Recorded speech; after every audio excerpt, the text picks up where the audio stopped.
वो एक सुंदर सा जंगल था। उस जंगल में एक परिवार रहा करता था। वे जंगल के पक्षियों का शिकार करते। शिकार किए हुए उन पक्षियों को बेचकर जो पैसे बनते उससे अपना गुजारा करते, या कभी कभी पक्षियों को ही अपना आहार बना लेते। उस शिकारी का नाम था पृथ्वीराज और उनकी पत्नी का नाम राधा रानी।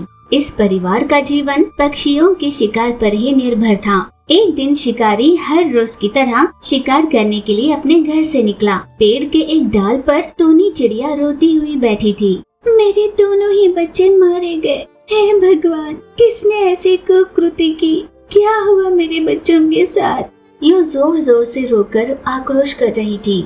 उसकी रोने की आवाज सुनकर शिकार उसके पास जाने लगा। शिकार को अपनी ओर आते देख टूनी वहाँ से घबरा कर फुर हो गई।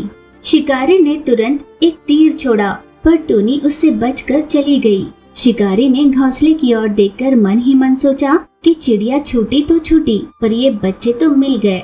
उसने चिड़िया के मरे बच्चों को अपने थैली में डाला और अपने घर के लिए निकल पड़ा। टूनी ने ये सब देख लिया था और उस शिकारी के नजर से बचते हुए चोरी चोरी वो उसका पीछा करने लगी।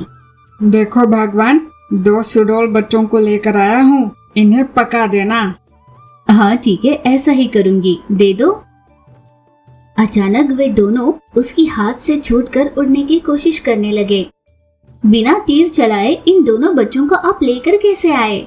दरअसल इन बच्चों की माँ ने इन्हें मरा हुआ समझा और जोर जोर से रो रही थी। मैंने उसका पीछा किया, वो तो मुझसे बच निकली, पर मैं इन दोनों को ले आया। हाँ, जो हुआ सो हुआ। हमें तो मतलब है अपने आहार से, वो हमें मिल गया ना, काफी है। बाहर से ये सब कुछ देख रही टूनी ने मन ही मन कहा, हे भगवान, कितनी बड़ी गलती हो गई। हे प्रभु, आप ही मेरी मदद करो, मैं अपने बच्चों को बचाना चाहती हूँ। दूसरी ओर शिकारी की पत्नी तेल गरम कर उसमें चिड़िया के बच्चों को डालने के लिए तैयार खड़ी थी। ये देख टूनी तुरंत जो होगा सो देखा जाएगा सोचकर उस शिकारी के पास जा पहुंची और उससे विनती करने लगी, मैं आपके आगे हाथ जोड़ती हूँ, मेरे बच्चों को छोड़ दो, बख्श दो उन्हें। आपको शिकार करने आता हुआ देखकर मैंने ही अपने बच्चों को मरने का नाटक करने के लिए कहा। मुझे लगा हम पर दया कर आप वहाँ से चले जाओगे। मैं तो अपने बच्चों को बचाने के लिए ये नाटक कर रही थी, पर आप मेरे बच्चों को लेकर यहाँ पर आ गए।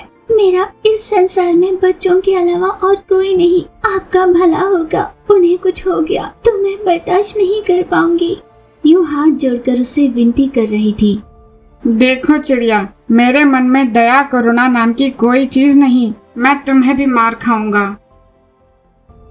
तो ठीक है, मेरे बच्चों से पहले मुझे मार दो। मेरे जीते जी मैं अपने बच्चों को मरता हुआ नहीं देख सकती, मुझे मार दो। ये सब सुनकर शिकारी की पत्नी उनके पास आई। देखिए, इन्हें छोड़ दीजिए, बच्चों की जान बचाने के लिए माँ अपनी जान देने के लिए भी तैयार है, छोड़ दीजिए इन्हें। वो बिना कुछ कहे घर से निकल गया। शिकारी की पत्नी ने चिड़िया के दोनों बच्चे उसे वापस दे दिए। ये लो, अपने बच्चे वापस ले जाओ। आपकी उदारता के लिए आपका बहुत बहुत धन्यवाद। आज भले ही हम जिंदा बचकर जा रहे हैं, पर किसी न किसी दिन आपके पति के हाथों हमें मरना ही है। इसलिए मेरी विनती है कि हमें यहीं कहीं रहने की जगह दे दे। हम भी आपके घर के सदस्य बनकर आपके साथ रहेंगे। जो पक्षियों को मार कर खाते हैं वही भला पक्षियों को पालेंगे भी? ये तो पहली बार ही होगा। चलो कोई बात नहीं, तुम इसी घर के उस कोने में अपना घर बनाकर रह लेना। इस बात से टूनी बहुत खुश हो गई। उसी घर के एक कोने में छोटा सा घोंसला बनाकर अपने तीनों बच्चों के साथ रहने लगी। हर दिन शिकारी की पत्नी चिड़िया के बच्चों को दाना दिया करती थी। टूनी के बच्चों को भी शिकारी की पत्नी से लगाव हो गया था।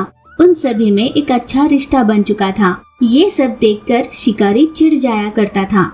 एक दिन चिड़िया के दोनों बच्चे शिकारी के कंधे पर चढ़कर उसके साथ खेलने लगे, प्यार से उसे सहला रहे थे।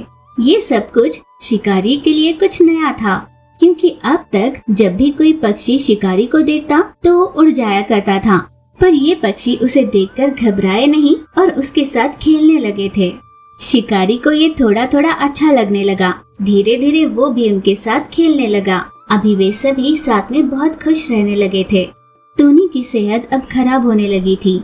उसने शिकारी और उसके पत्नी से कहा, आपने इतने दिनों तक हमारा बहुत ध्यान रखा, हमें अपने बच्चों की तरह पाला। अब मेरे जाने का समय हो चला है, मेरे बच्चों का ध्यान रखना। टूनी की ऐसी बातों से शिकारी और उसकी पत्नी को बहुत दुख हुआ। देखते ही देखते उनकी आंखों के सामने टूनी ने दम तोड़ा। टूनी के जाते ही उसके बच्चे रोने लगे। माँ, उठो माँ, माँ उठ जाओ ना माँ। टूनी को जमीन में दफना दिया गया। शिकारी और उसकी पत्नी इसी विषय में सोच रहे थे। पिछले कुछ दिनों में टूनी से हमें इतना लगाव हो गया कि उसके जाते ही हमें इतना दुख हो रहा है। हमने बिना सोचे समझे कितनी बार कई पक्षियों को अपने बच्चे या अपनी माँ से दूर कर दिया। अब से मैं शिकार नहीं करूँगा, ऐसे शिकारी ने निर्णय ले लिया। उस दिन से शिकारी ने शिकार छोड़कर जंगल में मिलने वाले फल, सब्जियाँ और सूखी लकड़ियों को बेचकर उन दोनों चिड़िया की खूब देखभाल करने लगा।